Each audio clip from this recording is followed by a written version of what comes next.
Hello friend, જય દ્વારકાધીશ, રાધે રાધે। આજે આપણે બનાવશું ઉગાડેલા મગમઠ। અહીંયા મેં ઉગાવેલા મગમઠ લઈ લીધા છે અને હવે તેનો આપણે વઘાર કરી લઈશું। અને અહીંયા મેં કડાઈ લઈ લીધી છે।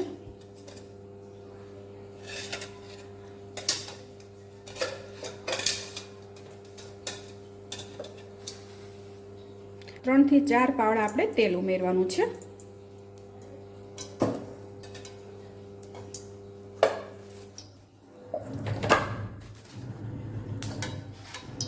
અને તેલ ગરમ થઈ ગયું છે, થોડીક આપણે હિંગ ઉમેરી દઈશું। અને અહીંયા મેં લસણ લીધું છે, 6 થી 7 કળી અને 2-3 મરચીની કટકી, જે તીખી મરચી આવે છે તે લીધી છે, તે ઉમેરી દઈશું।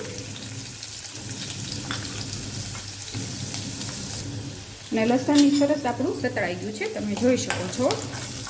એકદમ બ્રાઉન કલરનું લસણ થાય ને ત્યાં સુધી આપણે સાતળી લેવાનું છે।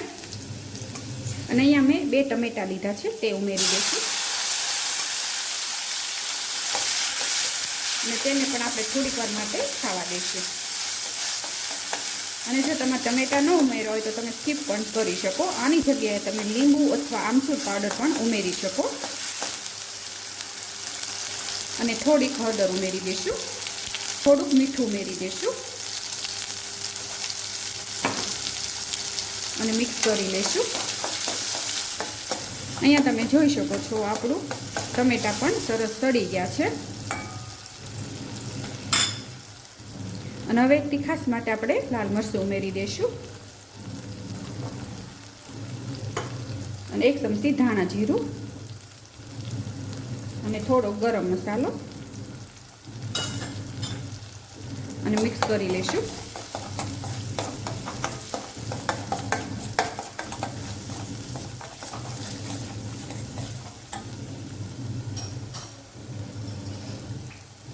અને મસાલા ન બળે તેની માટે આપણે થોડુંક પાણી ઉમેરવાનું છે, 2 થી 3 ચમચી।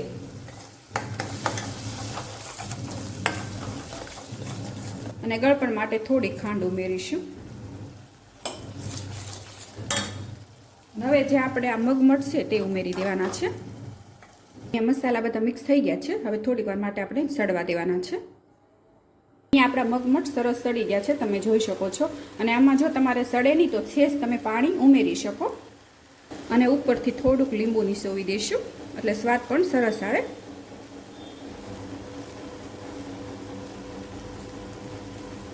અને ઉપરથી થોડીક કોથમીર ઉમેરી દઈશું।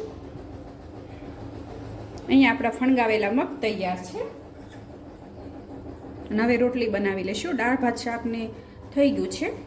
અને આજના ટિફિનની રેસીપી મારી તૈયાર છે, તમે જોઈ શકો છો। અહીંયા દાળ છે અને આ ભાત છે અને આ રીંગણા બટેટાનું શાક છે। આ જે મેં મગમઠ ઉગાડેલા બનાવ્યા છે તે છે, અને આ સલાડ છે અને આ રોટલી છે।